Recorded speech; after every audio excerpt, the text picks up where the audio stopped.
Idza mata inu ada bin kata amalu. Apabila mati anak Adam akan untung amalan. Mana untung? Karena secara prinsip monya nak ada kubur ibadah gebi pala. Hana ada kubur hana pahala. Mayang. Nak ada kubur na pahala, hana ada kubur hana pahala.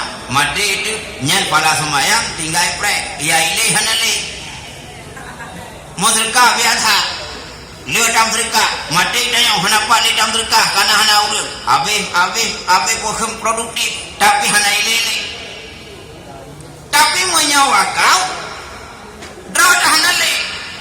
Nak pernah tawakal semetai kedaya, nak tawakal semetai ke masjid, nak tawakal usaha dan musuman ke masjid. Hana tawakal di, pahala daily, nyau ke mana jariah. Yang kedua kodrak. Ilmu nindak mobil, ilmu yang manfaat.